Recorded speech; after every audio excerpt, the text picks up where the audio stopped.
Terima kasih atas kebaikan sahabatku yang sudah subscribe. Kami doakan semoga selalu mendapatkan keberkahan dan sehat selalu. Amin. Ini adalah eksperimen pembekuan Sabhari. Dengan berpartisipasi bisa mendapatkan 5 juta. Karena keluarga Miran miskin, ia memutuskan untuk ikut dalam eksperimen ini. Namun siapa sangka, 20 tahun telah berlalu setelah ia bangun. Dunia telah berubah. Namun bukan berarti tidak ada untung baginya. Dia kini berusia 44 tahun, masih memiliki wajah dan tubuh yang sama ketika usia 20 tahunan. Saat bertemu dengan sahabat lamanya, mereka sangat terkejut. Seketika mereka bertiga merasa sangat bahagia, membuat orang lain di sekitar kebingungan. Sahabat Miran bertanya kemanakah ia pergi selama 20 tahun ini. Ia hanya dapat berbohong bahwa dirinya telah pindah ke luar negeri. Namun perawatan dirinya terlalu baik. Miran merasa tidak nyaman dengan tatapan kedua sahabatnya. Ia pun membuat alasan untuk pergi dari sana. Miran membawa surat perjanjian 20 tahun lalu, pergi ke stasiun televisi. Dalam ketentuan tertulis bahwa, dengan berpartisipasi dalam eksperimen pembekuan, satu harinya akan mendapat 5 juta. Saat ini 20 tahun telah berlalu. Miran mengambil kalkulator untuk menghitung. Jumlahnya telah mencapai 70 miliar. Hal ini membuat direktur stasiun televisi sangat terkejut. Setelah menyelesaikan masalah ini, Dongchan menemukan asisten eksperimen pada saat itu, Ki Beom, berharap mendapat kejelasan lebih lanjut.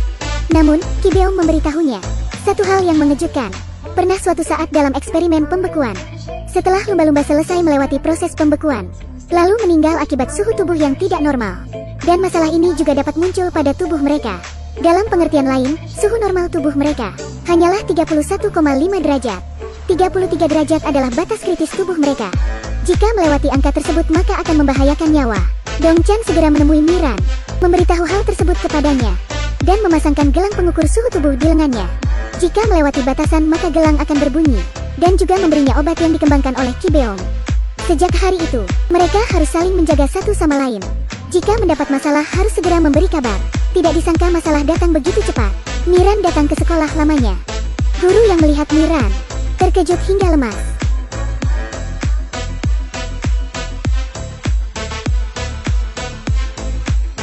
Ternyata guru ini adalah mantan Miran.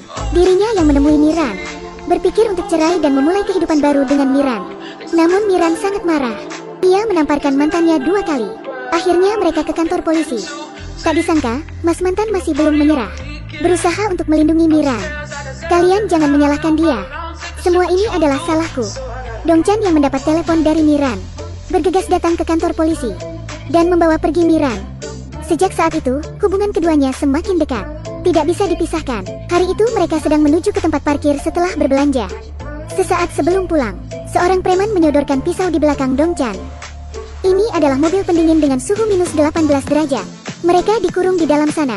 Akan tetapi, sang preman tidak akan menyangka. Tidak hanya baik-baik saja. Mereka bahkan bercanda gurau di dalam sana. Setelah tiba di tempat tujuan, preman membuka pintu mobil. Di dalam sangat dingin. Apa kalian tidak merasakan dingin? Suhu di mobil membuat tubuh preman tidak mampu menahannya. Namun, ini adalah kelebihan dari Dongchan dan Miran. Setelah bertengkar, dengan mudah mereka mengalahkan si preman. Keduanya turun dari mobil dan mengunci pintunya. Tapi di saat ini, matahari sangatlah terik, membuat suhu tubuh mereka dengan cepat mengalami kenaikan. Miran yang tidak kuat lagi akhirnya pingsan. Dongchan menggendongnya, berusaha jalan secepat mungkin. Pada akhirnya berhasil memberhentikan sebuah mobil. Dengan sigap mengantar Miran ke rumah sakit. Untungnya belum terlambat. Miran berhasil diselamatkan. Di sisi lain, Profesor Gapsu terbangun, ingin menghancurkan semua mesin pembeku yang ada. Untungnya Dongchan yang dihubungi oleh Ki Beom segera datang untuk mencegahnya. Namun perkataan Gapsu membuat Dongchan terkejut.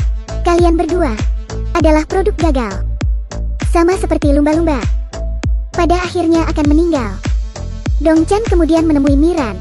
Tidak ingin menutupi perasaannya lagi. Mungkin karena waktu keduanya tidak banyak lagi.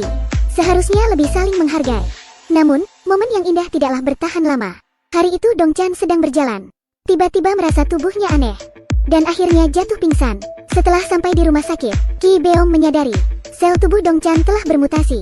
Obat yang ia kembangkan sebelumnya paling lama hanya dapat bertahan selama 48 jam. Dan juga dapat terjadi resistensi obat. Keadaan sangat tidak baik. Salah satu cara pengobatan adalah dengan berharap pada obat baru yang masih dalam percobaan, namun memiliki resiko yang tinggi. Pada saat yang sama, tubuh Miran juga mengalami perubahan. Ia memutuskan untuk menulis cerita tentang dirinya dan Dongchan. Meskipun akan masalah datang, setidaknya dapat meneruskan kisah cinta mereka.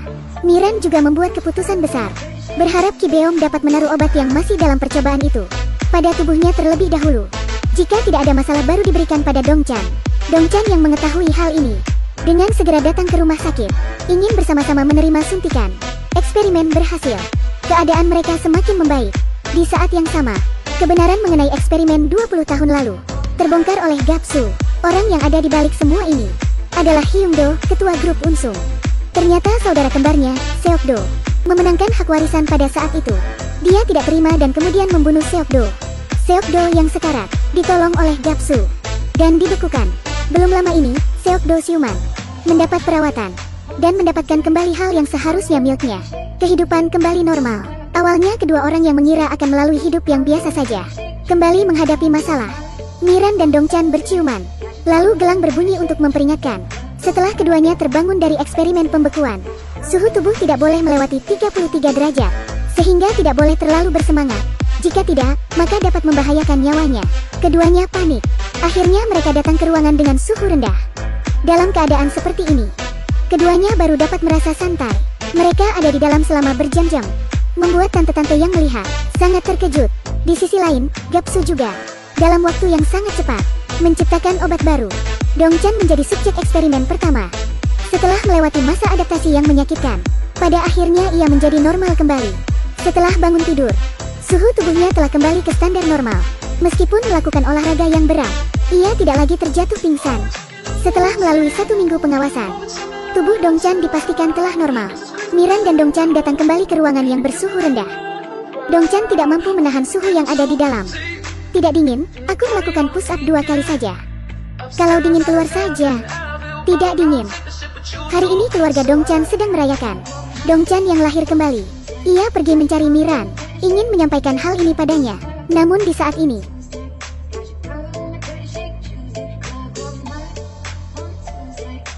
Miran menahan tusukan pisau. Demi Dongchan, mengenai siapa pelakunya, mengapa ia ada di sana, tidak ada yang tahu. Secara pasti, Miran segera dilarikan ke rumah sakit. Namun karena suhu tubuhnya terlalu rendah, ia tidak dapat menjalani operasi. Namun jika lukanya tidak diobati, ia akan kehilangan nyawanya. Miran dimasukkan kembali ke mesin pembeku karena tidak ada pilihan. Menunggu penemuan obat baru dari Gapsu. Dongchan juga hidup, merasa sangat bersalah. 3 tahun telah berlalu. Gapsu memberikan kabar baik pada Dongchan.